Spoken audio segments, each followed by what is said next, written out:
Assalamualaikum warahmatullahi wabarakatuh. Bismillahi walhamdulillah. Wala hawla wala quwata illa billah. Wassalatu wassalamu ala rasulillah. Wa ala alihi wa sahbihi wa dzurriyyatihi wa atba'ihi ila yaumil qiyamah. Amma ba'du. Dengan channel Tukang Kebun dan Kucing yang setia di sini, alhamdulillah wa syukrulillah kita bisa berjumpa kembali, dan pada kesempatan kali ini saya akan mengetengahkan bahasan yang saya beri judul Antara Parikesit, Abimanyu, Arjuna, Krishna dan Abhiyasa, yang manakah karakter budak angon atau Satrio Piningit? Saya tidak tahu apakah di antara channel-channel yang membahas mengenai sosok budak angon atau Satrio Piningit ada yang membahas tentang karakter dari budak angon atau Satrio Piningit yang disesuaikan dengan karakter dari tokoh-tokoh pawayangan seperti yang telah saya sebutkan tadi.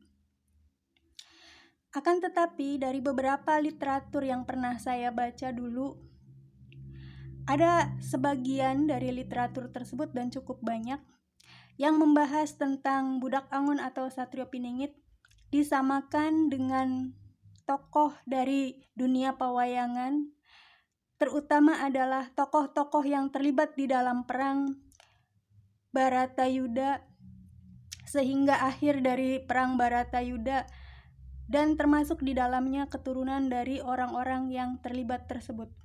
Seperti yang saya sebutkan tadi, itu adalah di antaranya. Banyak yang menyebutkan di literatur tersebut bahwa sosok beliau, budak angon atau Satrio Piningit, itu adalah seorang parikesit. Ada juga yang menyatakan Abimanyu, ada yang menyatakan Arjuna, bahkan ada yang menyatakan sebagai seorang Krishna. Dari antara nama-nama tersebut, yang paling banyak disinggung dan disebutkan sebagai karakter dari budak angon atau Satrio Piningit di masa lalu adalah Parikesit. Akan tetapi di sini saya menyampaikan apa yang saya ketahui sesuai dengan banyak pedoman, banyak landasan yang saya pergunakan sebagai dasar dan latar belakang dari pernyataan saya ini, yaitu bahwa sosok budak angon atau Satrio Piningit, beliau adalah seorang Abhiyasa. Mengapa demikian? Karena sosok Abhiyasa adalah orang yang paling berhak terhadap tahta dari antara seluruh nama-nama yang disebutkan tadi.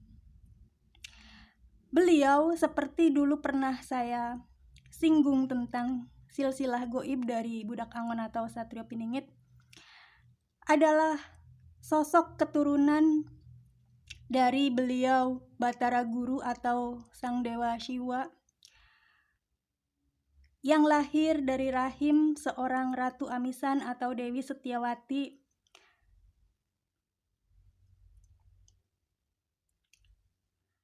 dan beliau ini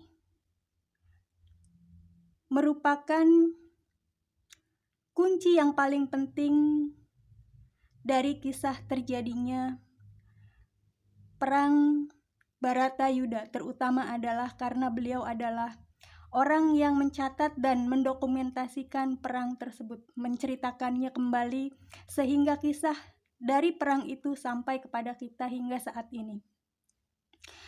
Ada sebagian yang menyatakan bahwa yang paling berhak terhadap tahta dari tahta Astinapura adalah seorang Bisma. Akan tetapi apabila kita telusuri tentang hak yang sesungguhnya, itu tidaklah benar. Tepat manakala dinyatakan bahwa Bisma adalah keturunan dari Raja Sentanu. Akan tetapi Bisma ketika beliau masih bayi beliau menangis dikarenakan lapar, dan sudah banyak perempuan yang mencoba untuk menyusukan beliau, akan tetapi tidak ada yang bersesuaian. Lalu Sentanu pergi dari kerajaannya mencari perempuan yang bisa memberikan empati terhadap Sang Bisma, dan itu adalah Dewi Setiawati atau Dewi Amisan, yang mana beliau adalah ibu dari Abiyasa. Namun